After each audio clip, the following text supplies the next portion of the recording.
കലൂർ സ്റ്റേഡിയത്തിലെ ഗേറ്റ് തകർന്ന സംഭവത്തിൽ എഞ്ചിനീയറിംഗ് വിഭാഗത്തോട് GCDA റിപ്പോർട്ട് തേടി. റിപ്പോർട്ടിന്റെ അടിസ്ഥാനത്തിൽ തുടർ നടപടിയെന്ന് GCDA. അരുൺ ശങ്കർ വിവരങ്ങളുമായി ചേരുന്നുണ്ട്. Arun Shankar, good morning. Gate തകർന്ന സംഭവത്തിൽ റിപ്പോർട്ട് തേടിയിട്ടുണ്ടല്ലോ GCDA. ഇതിന്റെ അടിസ്ഥാനത്തിൽ മാത്രമായിരിക്കും GCDAയുടെ തുടർ നടപടികൾ എന്നും വ്യക്തമാക്കുന്നുണ്ട്. വിശദ വിവരങ്ങൾ എന്തൊക്കെയാണ്?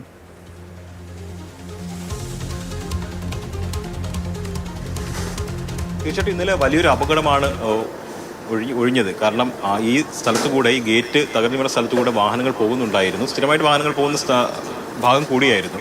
അവിടെയാണ് വലിയൊരു ഇരുമ്പ് ഗേറ്റ് തകർന്നു വീണത്. ആ ഇരുമ്പ് ഗേറ്റ് തകർന്ന് വീഴുന്നതിന് തൊട്ട് മുമ്പ് അതുവഴി ഒരു ഓട്ടോ കടന്നു പോയിരുന്നു. ആ ഓട്ടോ ഡ്രൈവറുടെ ഭാഗ്യം കൊണ്ടാണ് അദ്ദേഹം രക്ഷപ്പെട്ടതെന്ന് പറയേണ്ടി വരും. ഇത് പുതിയൊരു സ്പോൺസർ ഈ സ്റ്റേഡിയം പുതുക്കി പണിഞ്ഞിരുന്നു, നവീകരണ പ്രവർത്തനങ്ങൾ നടത്തിയിരുന്നു. ആ നവീകരണ പ്രവർത്തനത്തിന്റെ ഭാഗമായിട്ടാണ് റോഡിൽ നിന്ന് സ്റ്റേഡിയത്തിലേക്ക് വീഴുന്ന ഭാഗത്ത് ഗേറ്റുകൾ ഘടിപ്പിച്ചത്, വലിയ ഇരുമ്പ് ഗേറ്റുകൾ ഘടിപ്പിച്ചത്. ആ ഇരുമ്പ് ഗേറ്റാണ് ഇന്നലെ ഇളകി താഴെ വീണത്. എന്തായാലും ഇത് സംബന്ധിച്ചു എഞ്ചിനീയറിംഗ് വിഭാഗത്തോട് GCDA റിപ്പോർട്ട് തേടിയിരിക്കുകയാണ്. എഞ്ചിനീയറിംഗ് വിഭാഗം നേരിട്ടെത്തി അവിടുത്തെ എങ്ങനെയാണ് അപകടം ഉണ്ടായതെന്ന് സംബന്ധിച്ച് പരിശോധിക്കും. അതിനുശേഷം GCDAക്ക് ഉയർത്തിയ സ്റ്റേഡിയമാണ് ഇത്.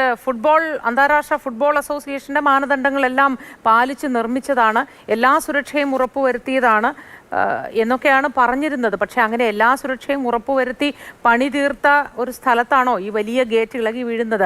അത് എഞ്ചിനീയറിംഗ് വിഭാഗത്തിന്റെ മാത്രം പിടിപ്പുകേടാണോ, അത് നോക്കി നടത്തിയവരുടെ സ്പോൺസറുടെയോ പിടിപ്പുകേടാണ് എന്ന തരത്തിലേക്കൊന്നും GCDA ഈ ഘട്ടത്തിൽ ചിന്തിക്കുന്നേ ഇല്ല എന്ന് തോന്നുന്നു, അല്ലേ?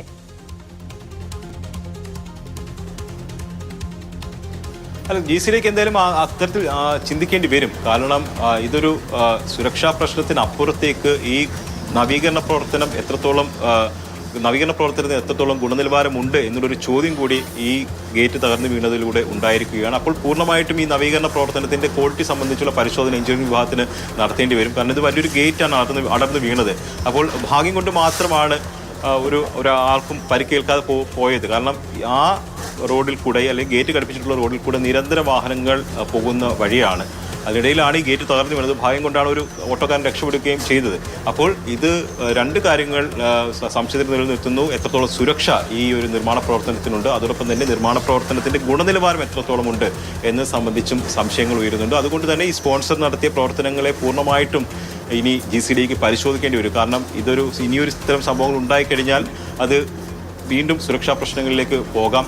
ഈ ISL മത്സരങ്ങൾ നടക്കേണ്ടതുണ്ട്. അപ്പോൾ വലിയ രീതിയിൽ ആളുകൾ വരും. അപ്പോൾ കാണികൾ വരുന്ന സമയത്ത് വലിയ ദുരന്തങ്ങളിലേക്ക് പോകാനുള്ള സാധ്യതകളുണ്ട്. അപ്പോൾ പൂർണ്ണമായിട്ടും സുരക്ഷ ഉറപ്പാക്കേണ്ട സുരക്ഷാ മാനദണ്ഡങ്ങളെല്ലാം പാലിച്ച് മാത്രമേ ഇത്രയും അധികം ആൾക്കാർ ഈ ISL മത്സരങ്ങൾക്കായി ഇതിനകത്തേക്കൊക്കെ പ്രവേശിക്കാൻ പാടുള്ളൂ. ആ ഘട്ടത്തിലാണ് ഇത് സംഭവിച്ചിരിക്കുന്നതെന്ന് ഓർക്കണം. പിന്നെ സുരക്ഷയുടെ കാര്യം പറഞ്ഞാൽ അപ്പോൾ സ്പോൺസർക്ക് ദേഷ്യം വരും.